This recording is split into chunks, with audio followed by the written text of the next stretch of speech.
All right, so there's some news out of China that they're actually doing something that could really hurt the semiconductor corporations, I guess you could say, especially of Taiwan and other places around. So, one of the things that China is doing, and I want to make sure I get this right, is that for the next month, they will be requiring special licenses to export these two key metals called gallium and germanium from China. And one of the reasons why this is happening is actually because the United States has been trying to keep these types of resources from being imported into China, and they're doing that to specifically try to take away China's technological warfare capabilities. So what we see here is something that it's a crazy story. It was really right underneath the radar. Blake, what do you think is happening here? Is this a calculated move to stop the to create another chip shortage like we saw, especially during COVID, or is this something that's just simply they're trying to keep some of their own products that way they can make technological advances? Well, I think that there's really three factors going on here that could influence the chip production market. The first thing is Taiwan, right? So when we talk about China and Taiwan relations, things are not good right now. And there's been talk recently through people in the media and through military sources that China may potentially invade Taiwan, which would definitely affect the semiconductor market because 90%, somewhere around 90% of the world's semiconductor chips are made in Taiwan. So that's the first threat that really threatens the whole market.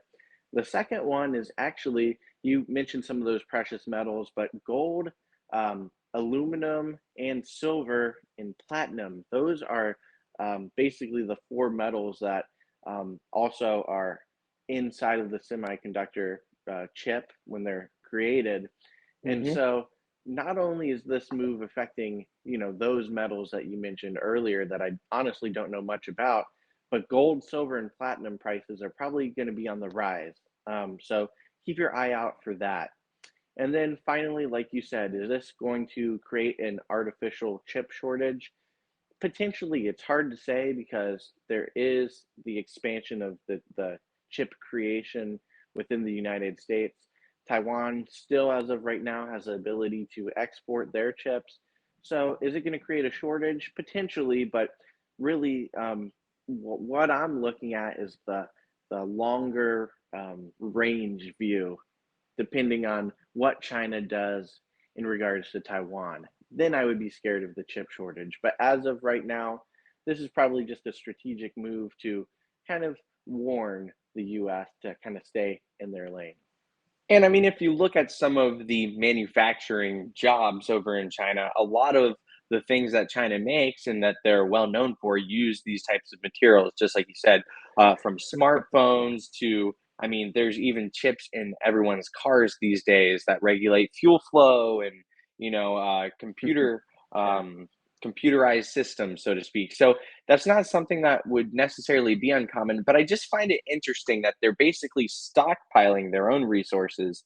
Are they expecting that maybe they will be in charge of the chip economy in the future? It makes you wonder. Maybe. And yeah, I Yeah. mean, really, it makes you wonder and it makes you almost curious as to their moves with what they'll be doing militarily and if they will indeed try to make a move on Taiwan. And real quick, I just want to mention, like you mentioned earlier, semiconductors are only in cars and things like that. But nowadays, they're in missiles, military equipment, and fighter planes, and helicopters, and tanks. Basically, anything you can think of, they're inside of. So, could this be a strategic military operation? Potentially. Absolutely. Well, Blake, thank you so much. Yeah, it's a scary story, one that just seems to have so many different aspects to it. Yeah, crazy stuff.